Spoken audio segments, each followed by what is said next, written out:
Hello, Sagittarius, Sun, Moon, Rising, and Venus signs. Kamusta kayo? Sana po ay nasa mabuti kayong kalagayan. Welcome back po sa Star Tarot. Kung bago kayo rito, welcome din kayo. Thank you sa inyong support. I truly appreciate it. God bless you all. Sag, pauna mensahe ninyo, we have the energy of the turkey. Someone is behaving stupidly. Ayan. So, this could be someone na malapit sa'yo. No? Maaaring this is someone na komportable sa'yo. Kaya nagagawa niyang mag-act stupidly, no?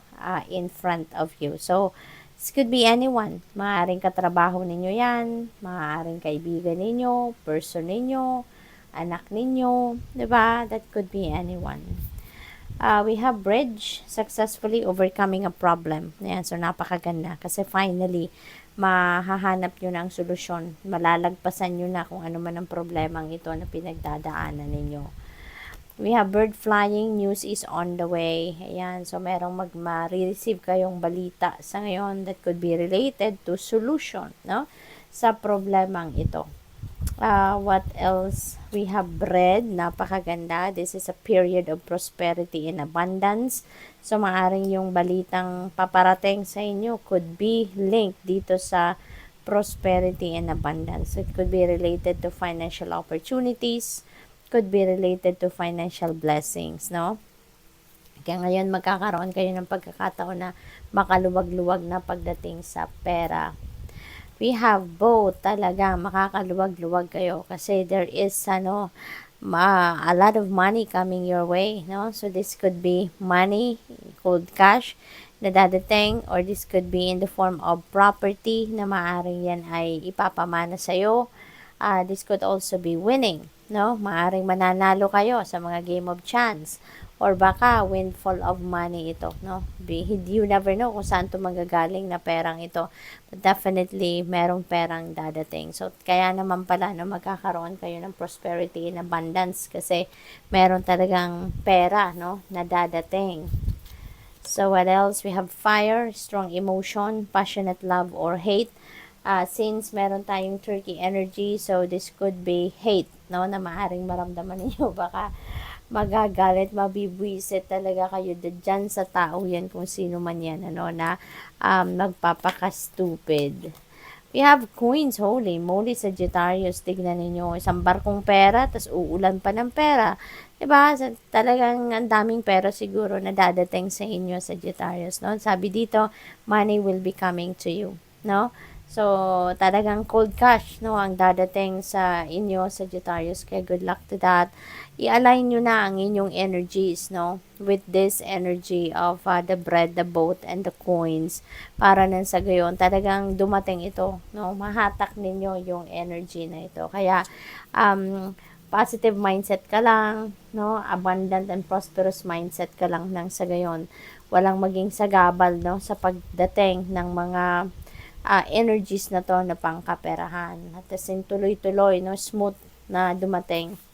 We have vulture. There is depression, anxiety, worry that someone is against you. Ayan. So, negative energy ito, Sagittarius. No? So, as much as possible, tanggalin natin ito sa isip natin. Ano? Huwag na natin pansinin ito. Kasi, maaring hindi rin naman ito totoo talaga na merong someone na against sa'yo. Baka yan ay naikwento lang sa'yo. Baka yan ay meron lang nagmarites sa inyo, may nagmarisol sa inyo, kaya tuloy nagkaka-anxiety na kayo, nadidepress kayo, nagwo-worry kayo. Diba? So, alamin muna ninyo. No? Alamin ninyo. Kailangan na first-hand information yan bago kayo mag-alala. Kasi maaaring iniintriga lang kayo na kung sino man naghatid ng kwentong yan. We have peace and harmony, so napakaganda, no? Kasi magkakaroon kayo ng peace and harmony within yourself, no? So siguro, ang pinaka-problema ng iba sa inyo is pera, kaya with this energies, no, na may mga paparating na pera sa inyo, kaya magkakaroon na din kayo ng katiwasayan sa isipan ninyo, sa damdamin ninyo, maaaring matatanggal na din yung worry ninyo, so which is really good. We have funnel, period of frustration. Okay? Lessons to be learned. Ayan. So, siguro, related yan dito sa vulture energy, no? or baka doon related sa Turkey energy na maaaring talaga madidisappoint kayo. Kaya siguro, it's either mapuprostrate kayo sa sitwasyon ninyo or mapuprostrate kayo sa sitwasyon na dahil dito kay Turkey energy. Kaya as much as possible doon tayo mag-focus sa kung ano lang ang positibo. No, kung ganitong mga bagay, ganitong mga sitwasyon na maaring mabwisit kayo, mainis kayo, tanggalin na lang natin yan, sa isip natin, i-transmute natin yan into something positive para hindi natin masabotage, yung energy ng bread, boat, at saka coins, 'di ba? Dapat positive mindset lang. We have desk, pay attention to your work. Okay? Huwag ninyong i-compromise, ang inyong trabaho. Dahil siguro dyan sa Turkey energy or dito sa worry ninyo. So, sana'y hindi maapektuhan ang inyong mga ginagawang trabaho. Okay? We have dark woman. You may be dealing with a dark woman or baka you have a relationship with this woman. So, maaring person ninyo ito. Maaring siya yung person ninyo. Maaring siya yung nililigawan ninyo, jowa ninyo, asawa, or baka boss ninyo ito. So, depende sa inyong sitwasyon, But definitely, this dark woman is going to play a significant role sa buhay ninyo at this time. We have table, hard work ahead. Ayan. So, siguro katrabaho ninyo ito. Si dark woman. Baka boss ninyo yan or baka office mate ninyo yan, So, ayan. So, your hard work is ahead of you. Kailangan ninyo na mag-extra ng trabaho, bumawi siguro, baka meron kayong mga pagkakamaling nagawa, na dapat i-correct yan, kaya you're going to work extra hard ngayon. We have dog far away, a distant friend is thinking of you. Ayan, so siguro best friend ninyo ito.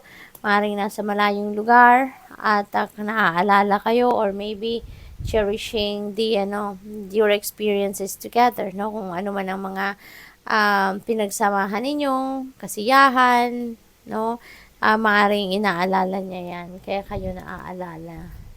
We have family matters. Ayan, Sagittarius. Maaring yung frustration ninyo na to is related dito sa family matters na inaasikaso ninyo.